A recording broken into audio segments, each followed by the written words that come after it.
All right, it is your voice, your vote 2012. Let's take a look at all of the state and local races that matter to you. First one, U.S. House District 7. That's the new district that was created because of the 2010 census. It's in the northeast corner of the state. Tom Rice winning that over Gloria Bromell Tinubu. Moving on to U.S. House District 6. Jim Clyburn has had a stranglehold on this one for a long time. Continues. No problem there. Also, U.S. House District 2, Joe Wilson running unopposed.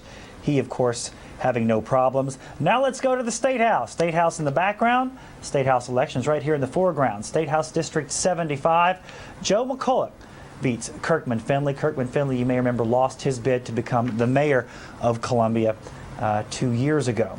And then State House District 78, perhaps a bit of an upset. Beth Bernstein, the Democrat, beating out incumbent Joan Brady, and doing so fairly convincingly. You'll notice that 100% precincts are reporting on these. These are final results. State Senate District 20, John Corson, he is the new president pro tem of the Senate.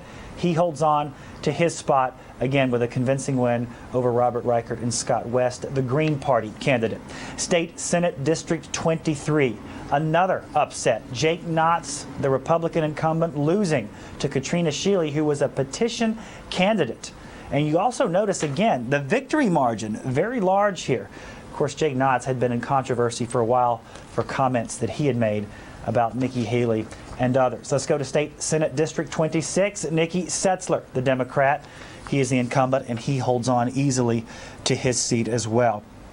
And then we had the state amendment to the Constitution that was approved. Essentially what this did was this put the governor and the lieutenant governor on the same ballot. Now when you vote for one, you're voting for the other instead of having them separately, much like president and vice president run on the same ticket.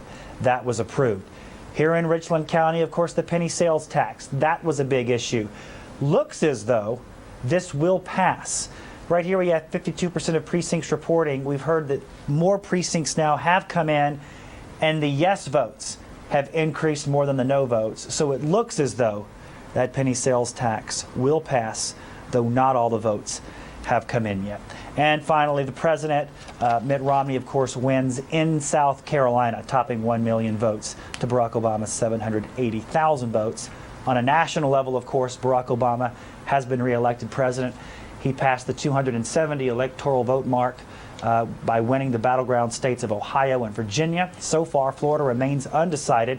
Obama has 303 electoral votes. Mitt Romney has 206. On the way, Jonathan O has one last look at weather, just one weather. Stay with us. All right, Tim, up next, election night results continue here on Good Morning Columbia. We'll have a rundown when we come back. Word of the day. Can we do the word of the day? Yes, we want it. Can we get it? We have the word of the day? We do. Oh, I'm still on. That means we do the word of the day. Okay, I like that. This is a bonus, folks. Take a look. Today's word, bicameral. Bicameral. It was my idea, but got Jonathan's approval. Having two legislative bodies. Yeah. So, for instance, Congress, Senate, House of Representatives, and oddly, Jason guessed the one state that only has one legislative body, Nebraska. That's weird. Did you really guess that? Yeah. Just guessed it. Just guessed it. You and I are going to the gas station to play the lottery after the show's over with. It is one of the most popular office toys on the market. Now is being discontinued. Good Morning Columbia's Christy Vaughn has details. This is the Consumer Minute. Referendums across the nation were also highly anticipated. Washington and Colorado became the first states to legalize the recreational use of marijuana. This is not just for medical use, but for any purpose, making it a historic turning point in the acceptance of marijuana usage. The initiatives that passed would regulate the production, possession, and distribution of marijuana for people 21 years of age and older. In other words, the state can tax pot sales.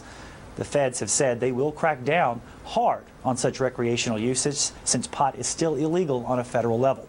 Other historic moments, Maryland and Maine became the first states to legalize gay marriage by vote. State courts and legislatures have already legalized it in many states. This is the first time voters have voted in favor of the measure. Additionally, Missouri voted down a measure that would ban gay marriage. Coming up, what to do about the long lines. Voters are piping mad over wait times of up to 5 hours in some locations in Richland County. Hear what leaders of both parties have to say. We'll be right back. Both Republicans and Democrats are reacting to the election results. Our Monique Williams spent the night at the state Democratic Party headquarters. She joins us now with more. Hope Obama win. And to Pennsylvania Avenue and the White House for another 4 years. For your Vote 2012 coverage for ABC Columbia News, I'm Monique Williams. All right, Monique, and just so you know, Monique was real in that story. Yeah, she was the one that was real. It was a stark contrast at Jillian's in the Vista. That's where the South Carolina GOP watched results come in. Rochelle Dean has a recap of that. Rochelle. Good morning, Andy. Now we send it back to you in the studio, Andy. All right, Rochelle, thank you. Many of you have been talking about the long lines at many precincts, especially in Richland County.